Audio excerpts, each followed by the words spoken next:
강혜신의 오늘의 미국.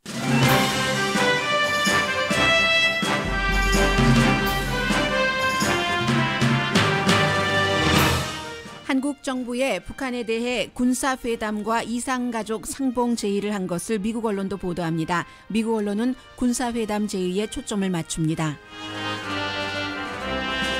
한국 정부가 북한에 제안할 군사긴장 완화 조건은 북한이 최근에 내려보낸 스파이용 드론이 될 것 같다고 뉴욕타임즈가 예상했습니다. 노벨 평화상 수상자 등과 함께 판문점 행진을 했던 코리안 아메리칸 여성의 한국 입국이 금지된 것으로 뒤늦게 알려졌습니다. 헬스케어 안 투표가 존 맥케인 의원의 헬스 때문에 연기됐습니다. 날이 가면 갈수록 공화당의 헬스케어 개혁안은 지지도가 내려갑니다. 트럼프 대통령 아들의 러시안과의 만남은 대통령 지지자들에게는 별다른 영향을 미치지 못하는 듯 보입니다. 그러나 실패했더라도 은행 강도 모이는 범행 미수라는 비유가 나옵니다. 아마존이 홀푸드를 사들이지 못하도록 하는 본격적인 캠페인이 시작됐습니다. 이 캠페인을 아마존 CEO가 소유주인 워싱턴 포스트가 어느 언론보다 오늘 가장 자세히 보도합니다. 지난해까지 USC 의대 학장이었고 지난 주말에도 USC 의대 행사에서 연설한 USC 전 의대 학장이 오랜 동안 매춘부 친구들과 함께 심각한 마약 파티를 하고 사고도 저지른 것으로 드러났습니다. 학교가 조치를 취하지 않자 목격자가 LA타임즈의 제보에 보도된 심층 취재입니다. 여러분 안녕하십니까? 오늘의 미국 강혜신입니다. 오늘 미국은 월요일 아침이고 한국은 그 월요일인 어제 미국 날짜로 일요일에 이제 그 한국 정부가 군사회담 제의 또 이산가족 상봉 제의를 했기 때문에 미국 언론으로서는 아직까지 뭐 심층적인 분석 같은 것이 나오기 어렵습니다. 그래서 아마 여러분들께서 오늘 월스트리트저널이라든가 로스앤젤레스 타임즈, 뉴욕 타임즈 신문을 오랜 습관으로 읽어보시는 분들은 이 내용이 빠져 있습니다. 그렇지만 웹사이트에는 제가 마지막에 들어올 때 LA타임즈 웹사이트는 확인해 보지 못했는데요. 월스트리트저널과 뉴욕타임즈에서 아주 중요하게 다루고 있습니다. 아마 그 내용이 내일 신문에 실리겠죠. 그리고 뭐 중국이야 오랜 동안 어느 나라를 향해서나 이 문제를 대화로 풀어야지 됩니다. 북한 핵 이슈는 강조를 했기 때문에 환영하는 뜻이고요. 아무튼 그 뉴욕타임즈, 월스트리트저널, 로이터 통신 등등 미국 언론이 이 내용을 어떻게 보도하는지를 좀 전해드리겠습니다. 분명히 이제 동시에 두 가지를 제의를 한 것인데, 그리고 이제 한국 정부의 입장에서 이제 통일부 장관, 그 부장관, 여러 그 관계 부처에서 얘기를 좀 했습니다만, 미국의 모든 언론은 문재인 대통령의 그 북한에 대한 공식적인 제의다라고 표현을 하고 있고, 뉴욕타임즈, 월스트리트저널 마찬가지로 제목에 그 남한이 북한과 국경에서 군사 대화를 하자고 제안했다. 월스트리트저널은 한국이 공식으로 북한과 군사 대화를 제의했다. 그리고 이제 이 내용을 충분히 설명을 한 뒤에 이산가족 상봉을 말합니다. 그리고 이제 날짜도 군사 대화가 먼저고 그 뒤에 이산가족 상봉은 8월 1일로 잡혔죠. 왜냐하면 이제 우선 뉴욕타임즈 정리해드리겠습니다. 북한의 그 반응이 아직은 나오지 않고 있습니다. 이 북한의 반응이 새로운 한국의 문재인 대통령에게는 첫 번째 테스트가 될 것이다. 들어오기 제가 직전까지 그 북한 웹사이트를 점검을 했었거든요. 노동신문이라든가 전부 중앙통신이라든가 아직까지는 이렇다 할 반응을 보이지 않고 있습니다. 김정은 북한 리더도 2016년 3월 연설에서 이 같은 군사 대화를 하자고 제안을 했었다. 그런데 그때는 박근혜 대통령이 거부를 했었고 진정성이 없다면서 남한과 대화하기 위해서는 북한이 핵 개발, 핵부터 다 포기해라 라면서 거절을 했는데, 문재인 대통령은 이제 대통령이 되면서 그를 지지했었던 사람, 반대했던 사람이 모두 북한에 관한 이슈로 전혀 반대의 시각으로 봤습니다.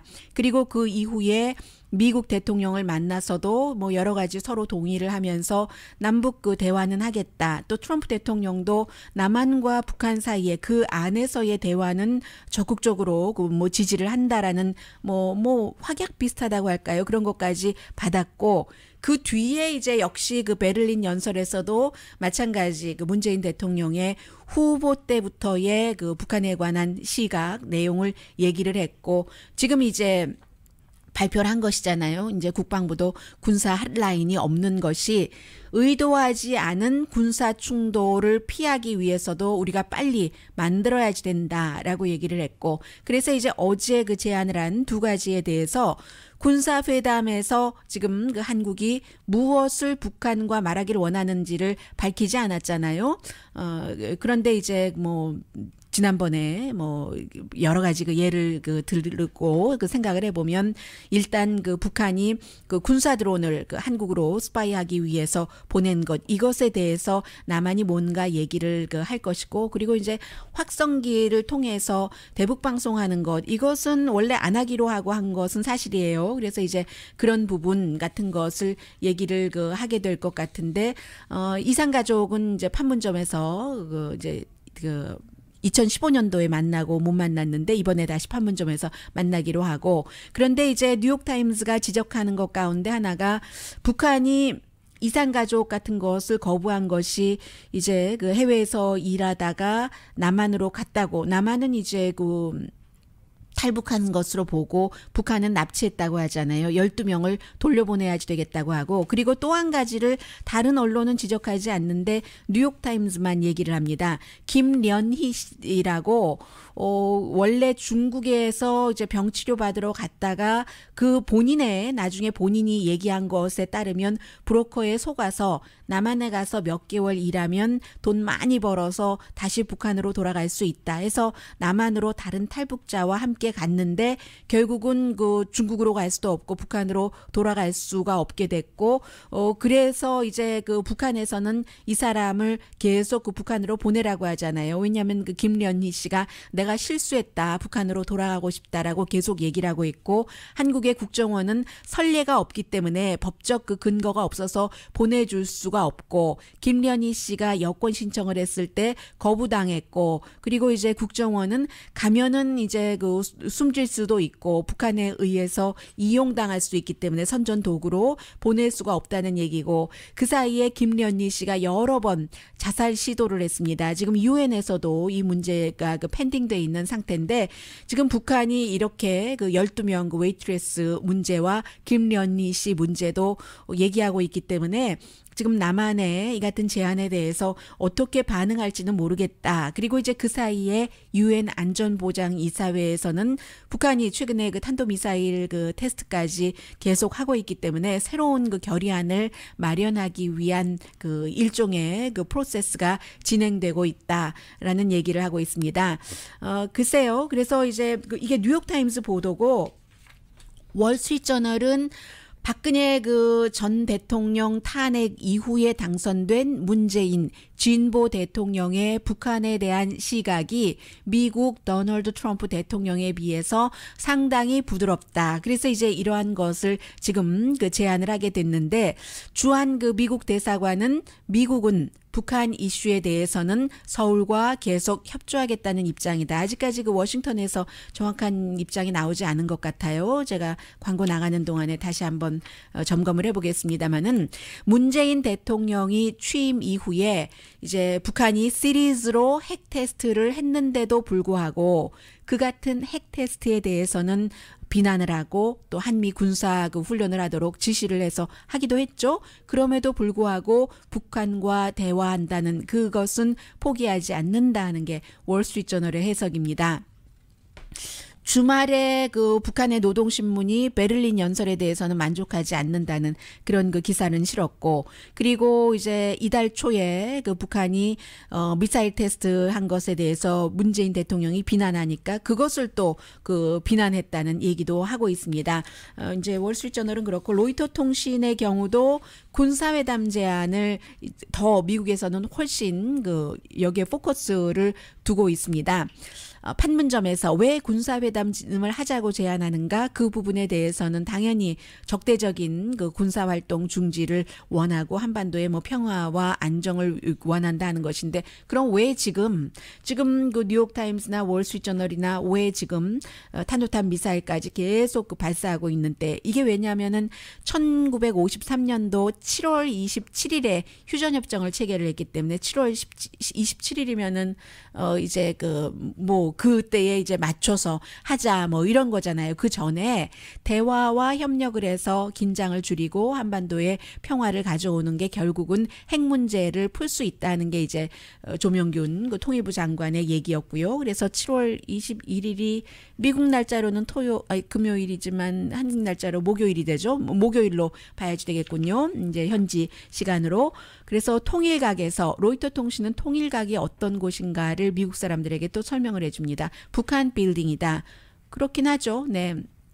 남북회담 시설용이죠. 그래서 판문점 공동경비구역에 있지만 북한 빌딩이긴 하지만 또 그 며칠 뒤에 열릴 이산가족 상봉은 남한의 이제 통일각에 해당되는 평화의 집에서 하자 이렇게 그 제안을 했고 역시 북한 반응을 미국에서도 굉장히 지금 기다리고 있습니다. 중국만 이미 이제 공식적으로 굉장히 이제 환영을 하고 있는데 결국은 적대적인 군사 활동을 줄이자 하는데 적대적인 군사활동이라는 것이 남한과 북한이 입장이 다르다는 거죠. 그래서 이제 미국 언론들은 북한은 당연히 이런 그 회담이 있으면 가지고 나오는 것이 한미 합동군사훈련 뭐 멈춰라 하는 것이고 지금 한국에서는 그것은 또 아니라고 얘기를 하고 있고요. 하니까 뭐 이런 데서 그 조율이 필요한 것이겠죠. 그래서 AP통신도 왜 한국이 지금 북한과 대화하길 원하는가 하면서 뭐 심층 이런 식으로 제목은 붙였어요 기사에. 그런데 뭐 별로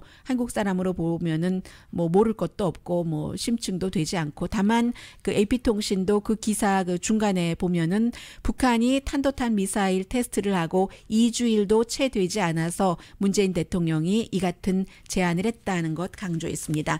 그리고 뉴욕타임스에 실린 또 다른 뭐 불과 얼마 전에 실린 기사예요. 이 내용은 미국인 평화운동가가 한국 입국이 거부됐는데 그것을 이 평화운동가도 비행기 타기 직전에 알았다는 내용입니다. 크리스틴 안 씨라고 기억하실지 모르겠어요. 미국의 그 여권운동가였던 뭐 지금도 물론 그 나이가 많지만 하고 있는 글로리아 스타이넴이라든가 아니면 뭐 2명의 노벨 평화상 수상자와 함께 2015년이었었죠. 판문점을 그때 갔잖아요. 그 여성들 딱 이렇게 가고 남한에서 굉장히 그 당시만 하더라도 또 보수 정권이고 하니까 더 이 사람들을 곱게 보지 않고 했습니다. 30명의 평화운동가가 함께 갔는데 한국에서 태어난 미국 시민입니다. 크리스틴 안 씨는 얼마 전인가요? 지난 주말로 알고 있는데요.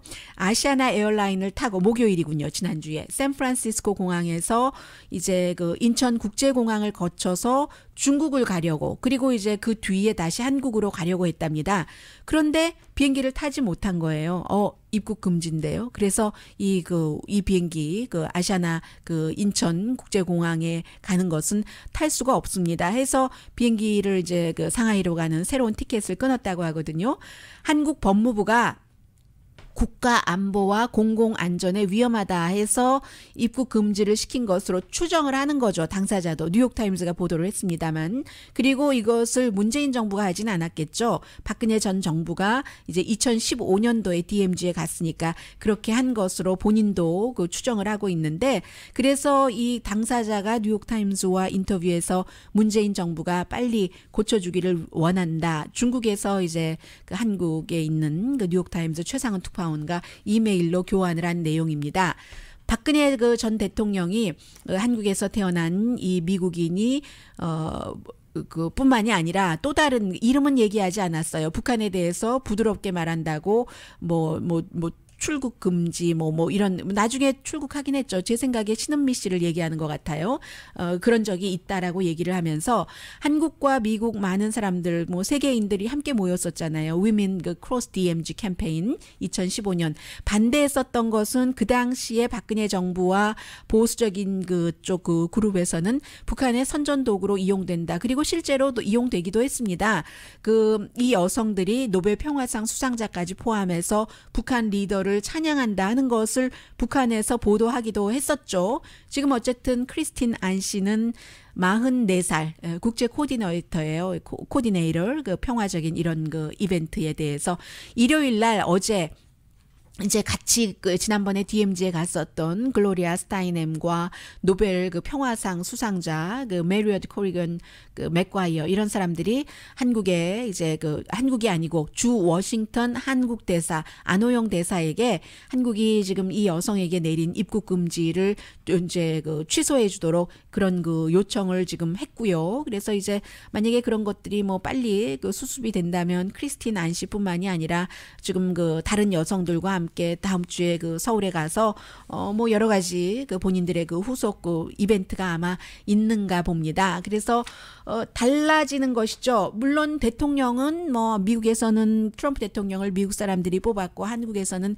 문재인 대통령을 한국 사람이 뽑았기 때문에 그 대통령이 추구하는 큰 그림 뭐 북한 이슈에 대해서도 그 이상에 따라서 나가는 거죠. 일단은 나가보는 거죠. 그래서 그 사이에 본인도 몰랐었던 이런 코리안 아메리칸의 입국 금지가 뭐 어느 정도로 빨리 아마 풀리지 않겠어요. 풀릴지. 이게 이제 새로운 지도자가 나오고 나면은 지금까지의 방향이 계속 추진력을 받아서 그쪽으로 갈 수도 있고 아니면 지금 뭐 한국이나 미국이나 완전히 전임 행정부가 했었던 것과는 뭐 여러 이슈에 있어서 반대 방향으로 나가고 있죠.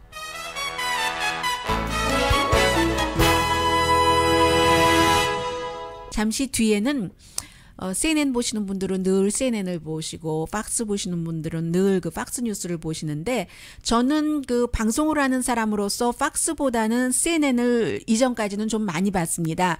왜냐하면 CNN이 제일 처음에 만들어질 때 뭐 20몇 년 전에 그때는 케이블이 처음 만들어질 때였기 때문에 많은 뉴스를 아이템을 빠지지 않고 전했기 때문에 뉴스를 보도하는 저로서는 CNN이 굉장히 유용했습니다. 그런데 이제 그에 비해서 뒤늦게 출발한 팍스 같은 경우는 오피니언 리더 격에 더 많이 CNN보다는 포커스를 맞췄기 때문에 이제 팍스만 보다가는 빠지는 뉴스가 있어서 CNN을 많이 봐왔는데 최근에는 트럼프 대통령이 당선되고 나서 트럼프 대통령의 지지자들은 팍스 뉴스만 보는 경우가 상당히 많습니다. 그래서 이제 그런 모든 분들을 커버해야 되기 때문에 저희 라디오 서울 방송 오늘의 미국에서 제가 조금 불편해서 시간을 더 두고 더 보고 하는 한이 있어도 팍스 뉴스를 많이 보게 되거든요. 그러면서도 결론 내리는 것이 팍스와 CNN의 차이점이 있습니다. CNN은 거의가 진보적인 성향이고 팍스의 경우는 한두 명, 2명 정도는 보수적이지만 진보의 시각도 커버하려는 그래서 보수에서 야단 많이 맞는 사람들도 있습니다. 그 2명이요. 지금 특히 트럼프 대통령 아들의 러시안과 만난 이 부분에 대해선 그 가운데 조금 더 젊은 한 사람이 워터 크론카이트적인 모멘텀을 만들었다라고 얘기를 하고 있거든요. 워터 크론카이트가 누굽니까? 그 사람의 얘기를 듣고 미국 대통령이 결국은 베트남 전쟁에서 빠져나왔다는 것 아니겠어요? 그 정도로 지금 중요한 이슈가 있고 헬스케어 이슈도 이것도 만만치 않습니다. 미국이 우루과이보다 못한 헬스케어 시스템을 갖고 있어요. 그런데 맥케인 의원이 아파서 이게 또 어떻게 될지 모르거든요. 잠시 뒤에 전합니다.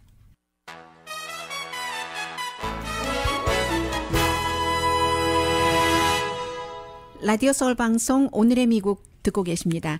지난해 가을에 미국의 공화당이 예상치 못하게 백악관과 의회를 다 장악했잖아요. 이때 예상치 못하게는 앞부분에 들어가겠네요. 백악관.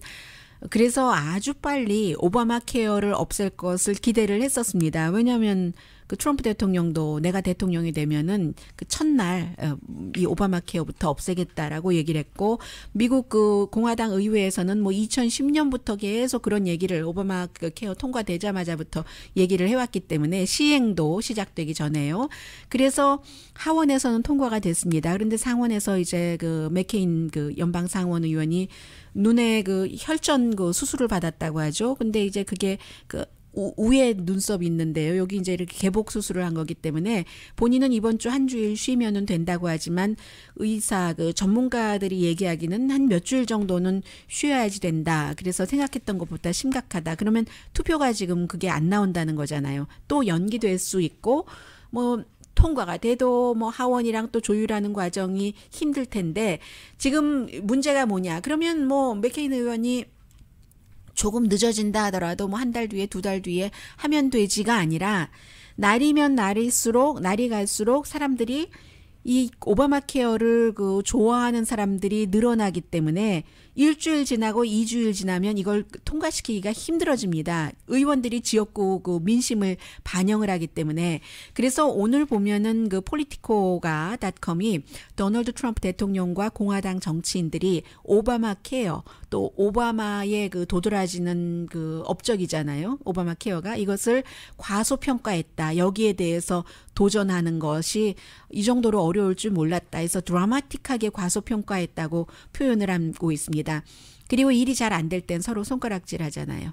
의회 보좌관들은 백악관이 너무 경험도 없고 비전도 없고 해서 우리가 이것을 제대로 하기가 힘들다고 얘기를 하고, 백악관 보좌관들은 아니 의회 공화당은 2010년부터 없앤다고 공약만 하고는 이거 뭐냐. 이게 사실은 그 공화당 사이에 계속 지금 그 갈라지는 틈이 있는 거죠. 그래서 어제 그 워싱턴 포스트 보니까 최근에 그 트럼프 대통령과 서로 그 설전도 주고받고 했었던 MSNBC의 조 스카버가 공화당을 완전히 그 오피니언 그 글을 썼는데 사망 선고를 했더군요.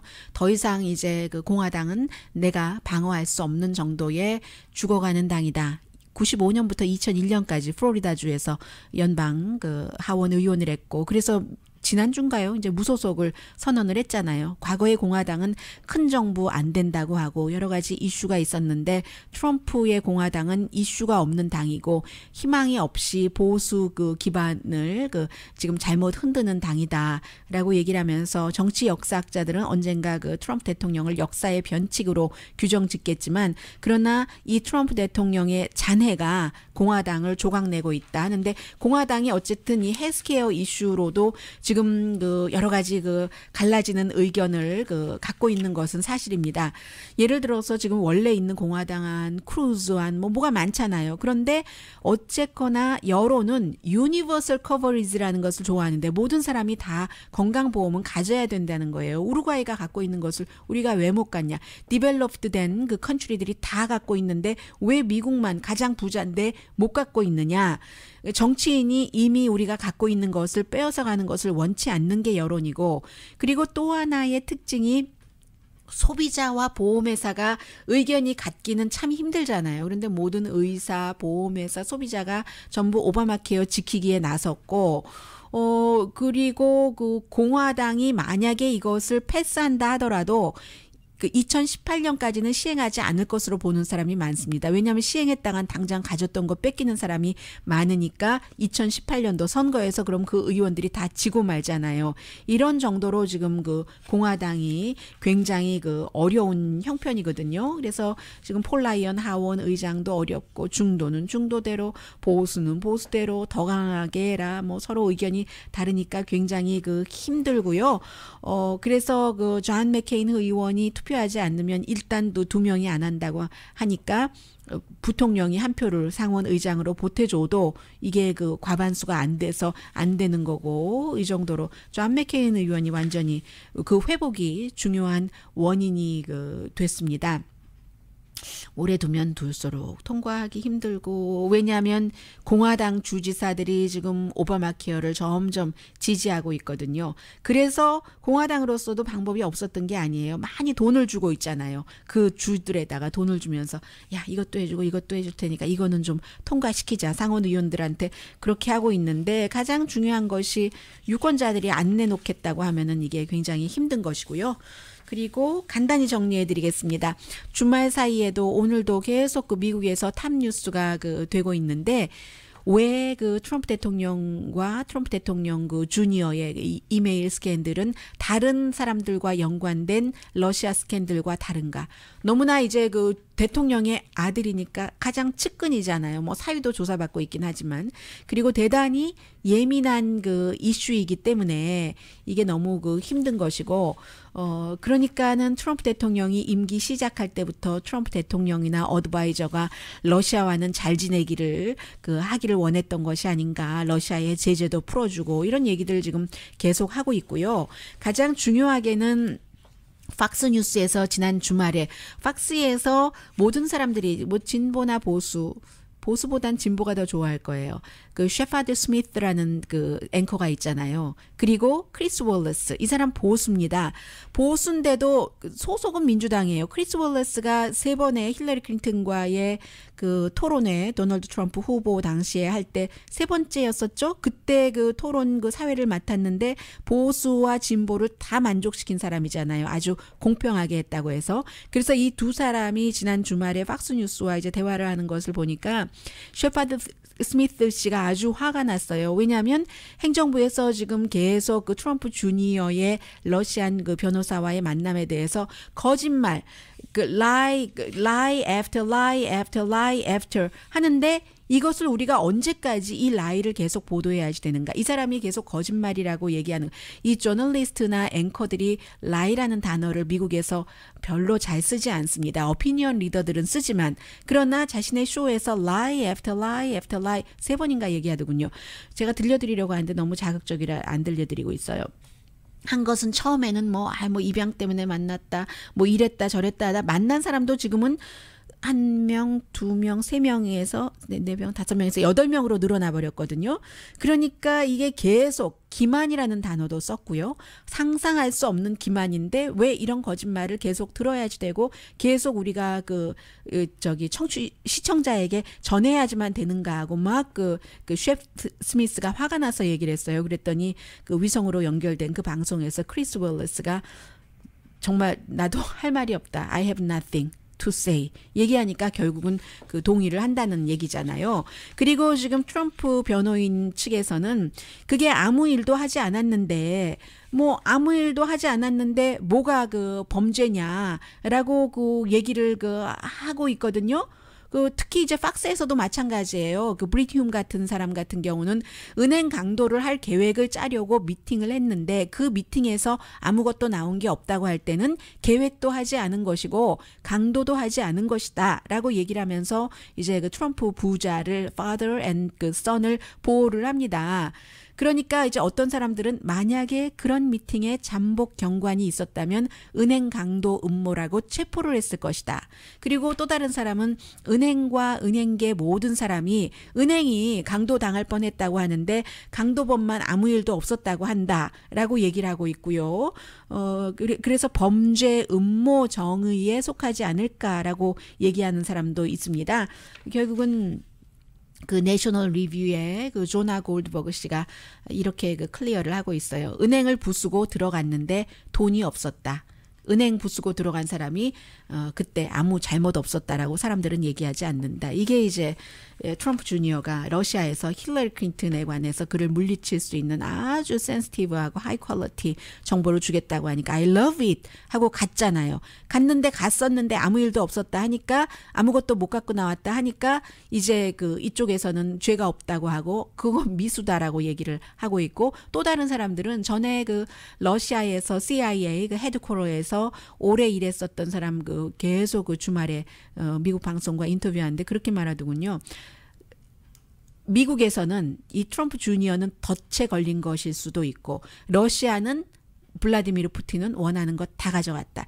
얘네들이 어디까지 오는가 한번 미끼를 던져보자 해서 미끼를 물면 그 다음에는 또 미끼가 물렸으면 그쪽에서 정보는 못 얻었다 하더라도 이쪽에서 어떤 말인가를 가져갈 수도 있고 그래서 이제 푸틴은 가질 것을 다 가졌다라고 얘기를 하더군요. 네. 잠시 뒤에는 이것도 미국이니까 할 수 있는 일입니다. 다른 어떤 언론이 이렇게 심층 보도를 하기 전에 아마존의 제프 베조스가 벌써 몇 년 됐잖아요. 워싱턴 포스트를 사들인 것. 그 당시에 워싱턴 포스트 내부에서도 반발이 많았는데 절대로 나는 거기에 관여하지 않겠다. 독립이 된다. 언론 자유가. 이렇게 얘기를 했잖아요. 그 워싱턴 포스트가 오늘 아마존이 홀푸드를 사들이지 못하도록 지금 본격적인 캠페인이 시작됐거든요. 이유 있는 캠페인이고요.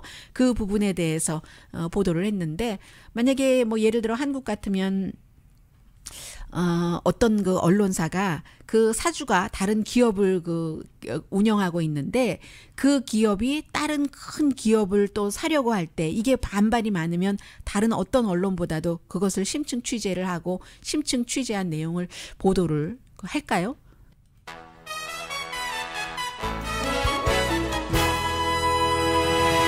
라디오 서울 방송 오늘의 미국 듣고 계십니다. 네, 지금 미국에도 요즘 공공 거래위원회, 미국은 연방 무역위원회에서 이 내용을 검토를 하게 될 텐데 북미주에 한 130만 명 정도가 가입하고 있는 노조가 United Food and Commercial Workers International Union이랍니다. 그래서 이제 이 사람들이 정식으로 연방무역위원회에 아마존이 홀푸드를 사들이고 나면은 그로서리 스토어들이 많은 곳이 문을 닫고 커스터머는 선택의 폭이 줄어들고 또 비용이 늘어날 것이다. 물건을 살 때 물건값이 오를 것이다. 아마존이 지금까지 해온 것 보면은 안다.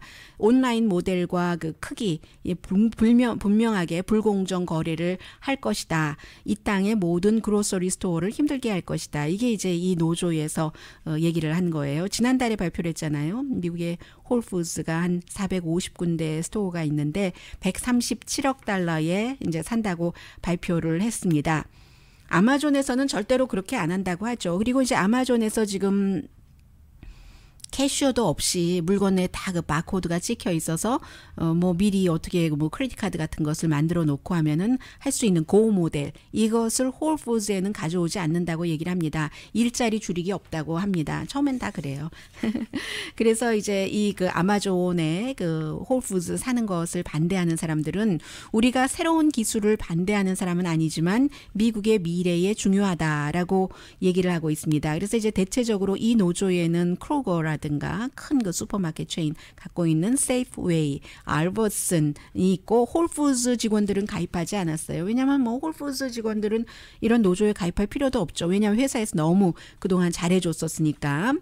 17년 전에는 미국 사람들의 4분의 1만이 온라인 쇼핑을 했는데 지금은 80%가 온라인 쇼핑을 합니다.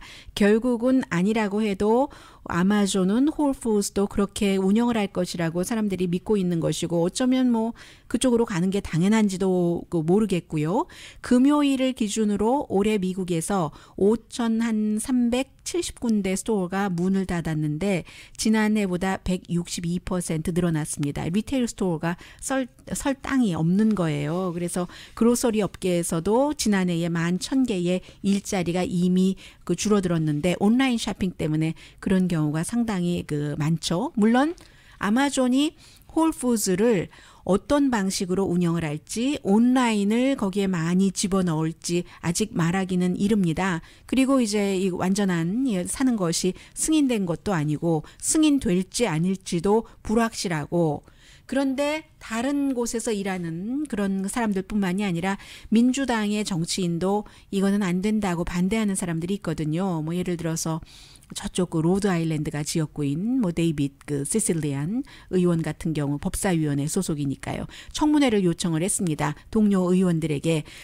미래의 그로서리 스토어에는 아마존이 홀푸드 사는 것이 어떤 영향을 미치는가, 소비자의 물건값에는 또 나쁜 영향을 미치지 않을까 해서 그런 것이고요. 농부들도 싫어하죠. 왜냐하면 홀푸드가 저도 값이 비싸서 싫다고 이 시간을 통해서 몇 번 말씀드렸는데 작은 그 로컬 프로듀서에게 물건을 사오니까 그게 이제 자신들도 비싸게 사오니까 더 비싸게 팔 수밖에 없겠죠. 그런데 제가 불만했었던 것은 무슨 큰 포장돼 있는 브랜드네임에서 나오는 그런 포장돼 있는 것도 더 비싸게 받더라는 거에 대해서 저는 컴플레인한 것이었고요.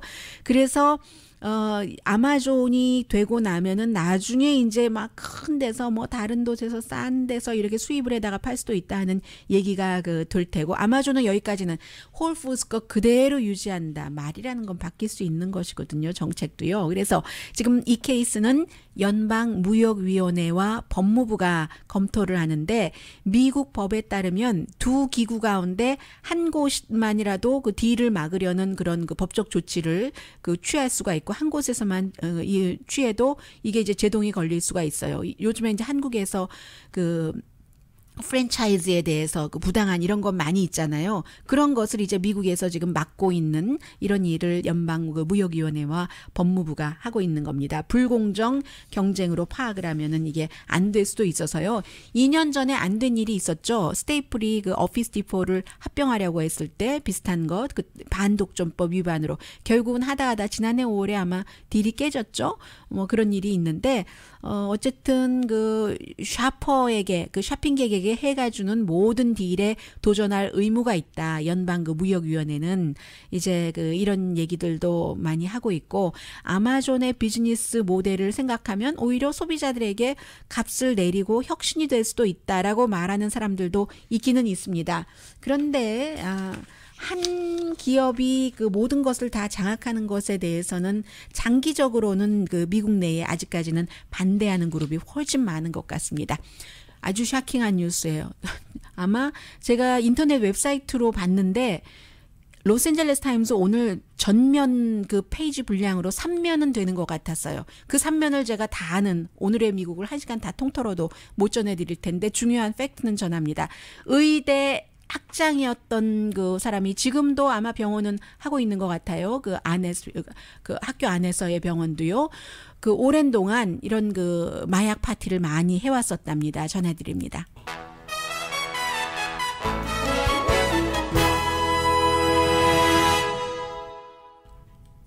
라디오 서울 방송 오늘의 미국 듣고 계십니다. 네, 마약 과대 복용, 젊은 파트너와 함께 매춘부였었던 그것도 1년 반 정도 관계를 유지했다고 하고 그 밖에 다른 범죄자, 마약 복용자들과 함께 메탐페타민, 각성제를 호텔, USC, 사무실, 여러 아파트먼트, 자동차에서 다 오랜 동안 해왔던 사람이 USC 의대 지난해에 자발적으로 은퇴한 학장입니다. 닥터 카멘 플리아토티토. 그리고 지금도 아마 계속 환자들 보는 것 같아요. 아이닥터거든요. 아이서전입니다. 안과 수술 많이 하는 하버드 대학교 졸업을 했고 그런데 이제 이게 처음에 알려지기 시작한 거는 2015년도에 패사디나에 있는 한 호텔에서 그 당시에 20살이었었던 매춘부를 하고 있었던 그렇게 만났대요. 그리고 나서 정규적으로 만났는데 두 사람이 같이 있다가 이 여성이 과다 복용을 한 거죠. 그래서 911에 신고를 하면서 알려졌는데 그 뒤에도 USC는 이 사람을 계속 학장으로서 의대 학장으로서 킵했었고 비디오 같은 것도 있고요. 오늘 보면 LA 타임즈의 사진도 굉장히 많습니다. 그래서 하나의 비디오는 턱시도를 입고 있으면서 카메라 딱 보고 내가 지금 파티에 가기 전에 엑스터시 지금 하고 있다 하면서 어떤 또 비디오에서는 흰 연기를 뿜어 나오는 그런 흡입하는 소파에 있는 젊은 여자가 앉아 있고 이 여성도 오늘 LA 타임즈와 인터뷰를 했습니다. 그리고 다 사실이다 하고 인터뷰를 했고 학생과 의대 학생 정말 수많은 사람과 교수, 클리닉, 리서치를 다 관장하는 사람이 이 사람이잖아요. 그러니까는 그동안에 이제 여러 번 뭐 이런저런 얘기가 있었는데도 USC에서도 뭐 별로 조치 취하지 않고 이 사람도 뭐 LA 타임스도 인터뷰하려고 하면 하지 않고 결국은 이머전시로 가서 헌팅턴 그 병원이라고 그 근처에 있거든요. 제가 알거든요. 거기에서 이 목격자들이 있고 하니까 왜 이게 뉴스에 안 나오느냐 해서 목격자들이 로스앤젤레스 타임즈에 이제 그 제보를 해서 결국은 심층 취재를 했었다는 건데 그러면 왜 이렇게 이 학장은 오래 여기서 머무를 수 있었는가? 10억 이상 기부자도 끌어왔고요. 그동안 그러니까 전체적으로 10억 이상인가 보네요. USC 대학에 뭐 아무리 뭐 돈이 중요하지만 요즘에 대학교에서 이렇게 돈 가지고 오면 많은 것들을 감춰주는 사람이 많아요. 그래서 로스앤젤레스 타임즈가 지금은 뭐 22살이 된 그 당시에 몇 살이었나요? 아무튼 지금은 이제 22살이 된 이 매춘부였었던 이 여성과도 인터뷰를 전부 했고요. 지금도 그 LA 타임스가 인터뷰 요청하고 기자가 그 전체 총장 사무실, 왜냐하면 총장이 보스잖아요. 이 그 전 그 학장이었던 사람의 가도 거기에 대해서는 얘기하지 않는다라고 얘기를 하는데 뭐 다 이렇게 로스앤젤레스 타임스를 통해서 알려져 버렸고요. 그 당시에 911에 신고할 때도 좀 그 내 여자친구가 술을 많이 먹어서 그렇다라고 얘기를 했는데 그 여자친구라는 그 여성은 그 당시에 뭐 아무튼 20대 초반이었고 이 사람은 몇 살이에요? 66세라고 제가 얘기를 했나요? 이게 다 돈과 연관이 돼서 제가 시간이 없어서 많이 못 전해드리겠네요. 그리고 지난주에도 헌팅턴에 있는 그때 그 병원과 호텔에서 멀지 않는 곳에서 USC 관련 어떤 그 연설을 이 닥터가 여전히 했었다는 게 로스앤젤레스 타임즈 보도입니다. 강혜신이었습니다.